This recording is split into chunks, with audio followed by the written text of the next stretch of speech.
দর্শক, স্বাস্থ্য বিষয়ে গুরুত্বপূর্ণ কিছু তথ্য পাওয়া গেছে। আমাদের যেই যারা অসুস্থ তারা দেশের বাইরে চিকিৎসা করতে যান। লক্ষ লক্ষ টাকা, কখনো কখনো কোটি টাকাও খরচ করেন। দেশের চিকিৎসার প্রতি তাদের আস্থা নেই, বিদেশে ছোটেন। ভারতে এখন তাদের চিকিৎসা কঠিন হয়ে গেছে, সমস্যার কারণে ভিসা দিচ্ছেই না বলে চলে। তারপরে তার বাইরে আছে মালয়েশিয়া, ব্যাংকক, সিঙ্গাপুর। কিন্তু এই দেশগুলোতে চিকিৎসা অত্যন্ত ব্যয়বহুল। ফলে একটি সুযোগ এসছে যে এই সুযোগে যেহেতু ভারতে যেতে পারছে না এবং তার বাইরের দেশগুলো যথেষ্ট পরিমাণ ব্যয়বহুল, সুতরাং এই সুযোগে বাংলাদেশের স্বাস্থ্য ব্যবস্থাটাকে উন্নত করা, যাতে আমাদের যারা চিকিৎসা প্রার্থী তারা যাতে দেশের চিকিৎসার প্রতি আস্থা ফিরে পান। এখন সেটি কিভাবে সম্ভব, কিভাবে আস্থা ফিরবে, এটি এখন গবেষণার বিষয়। তবে বিরাট একটা সুযোগ এসছে যে এই সুযোগে বাংলাদেশি রোগীদেরকে যদি বাংলাদেশে চিকিৎসা করানো যায় তাহলে মূল্যবান বৈদেশিক মুদ্রা বেঁচে যাবে। অন্যদিকে দেশের স্বাস্থ্য খাতটা যথেষ্ট পরিমাণ উন্নতি হবে। এখন সেই ব্যাপারে একটা কর্ম পরিকল্পনা গ্রহণ করতে হবে। সেই নিয়ে একটি গোল টেবিলে বেশ কিছু তথ্য সামনে এসছে। চিকিৎসা সেবায় বিদেশমুখিতা, আমাদের উত্তরণের উপায় শীর্ষক গোলটেবিল বৈঠকে বক্তারা এই বৈঠক আয়োজন করে Bangladesh private medical college association. প্রথম আলো সহ বেশ কয়েকটি পত্রিকা যার যার অবস্থান থেকে তারা শিরোনাম করেছে। যেমন প্রথম আলোর শিরোনামটা হচ্ছে, বিদেশগামী রোগীদের 53% যান রোগ নির্ণয়ের জন্য, অর্থাৎ তার রোগ আছে কিনা টেস্ট করার জন্য তারা বিদেশে পাড়ি দেন। বাংলাদেশ থেকে বিদেশগামী রোগীদের 53% বিদেশে যান মূলত রোগ নির্ণয় বা চেক আপের জন্য। যত রোগী চিকিৎসার জন্য বিদেশে যান তার 5% চিকিৎসক। চিকিৎসার জন্য বিশ্বের যেসব দেশের মানুষ বিদেশে বেশি যায় সেই তালিকায় 10ম স্থানে বাংলাদেশ। চিন্তা করেন যে কি পরিমাণ বাংলাদেশি তারা বিদেশে যান, যে বিশ্বের মধ্যে বাংলাদেশ হচ্ছে 10ম স্থানে আছে। সেই দেশগুলো, যেই দেশগুলো বিশ্বে বিভিন্ন দেশে যান চিকিৎসা করার জন্য। বাংলাদেশের মানুষের বিদেশে চিকিৎসা নেওয়ার এই তথ্য শনিবার রাজধানীর সিডাব মিলনায়তনে আয়োজিত গোলটেবিল বৈঠকে উপস্থাপন করা হয়। চিকিৎসা সেবায় বিদেশমুখিতা আমাদের উত্তরণের উপায় শীর্ষক এই বৈঠক আয়োজন করে Bangladesh private medical college association. অনুষ্ঠানে স্বাস্থ্য মন্ত্রণালয়ের শীর্ষস্থানীয় কর্মকর্তারা বলেন, দেশের রোগীদের বিদেশে যাওয়া ঠেকাতে সরকার পদক্ষেপ নিতে শুরু করেছে। দেশের রোগীদের একটি অংশ বিদেশে, বিশেষত ভারতে চিকিৎসা নিতে যান। বর্তমানে দুই দেশের সম্পর্কের অবনতি ও ভিসা জটিলতার কারণে রোগীদের ভারতে যাওয়া কঠিন হয়ে পড়েছে।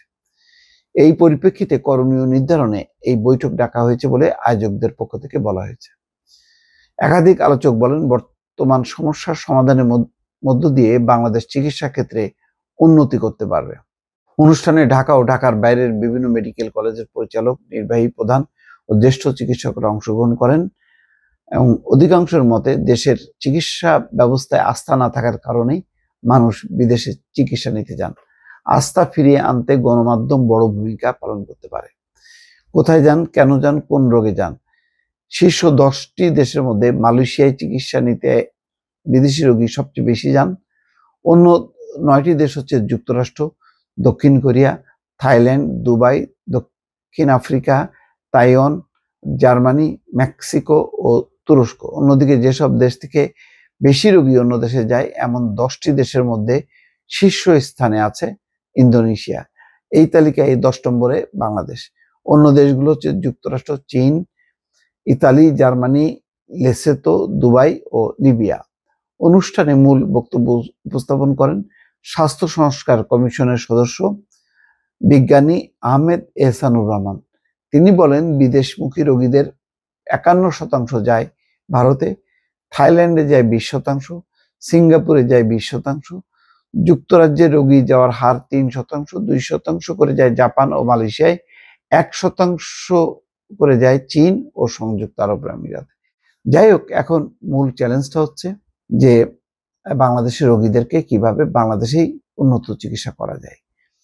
ভারতে মূলত 11টি এলাকায় বাংলাদেশি রোগী চিকিৎসা নিতে যায়। এর মধ্যে সবচেয়ে বেশি যায় পশ্চিমবঙ্গে তথা কলকাতায়। তারপর সবচেয়ে বেশি যায় দিল্লি ও তার আশেপাশে, এরপর বেশি রোগী যায়, রোগীর পছন্দ হায়দ্রাবাদ। অন্য গুরুত্বপূর্ণ জায়গা হচ্ছে মুম্বাই, চেন্নাই, বেঙ্গালুরু। কিছু রোগী আসাম, গুজরাট ও লখনৌ ও রাঁচিতে যান। কারা ভারতে চিকিৎসা নিতে যান তার একটি তালিকা তুলে ধরেন আহমেদ এহসানুর রহমান। তালিকার শুরুতে আছেন ব্যবসায়ীরা, দ্বিতীয় স্থানে আছেন বেসরকারি চাকরিজীবীরা, তৃতীয় স্থানে আছেন দিনমজুররা, তারপর আছেন সরকারি চাকরিজীবী, শিক্ষক, গৃহিণী। বিদেশগামী রোগীদের 5% আবার আছেন চিকিৎসক, পুলিশ আছে, সাংবাদিক আছে, স্বায়ত্তশাসিত প্রতিষ্ঠানের কর্মকর্তারা আছে।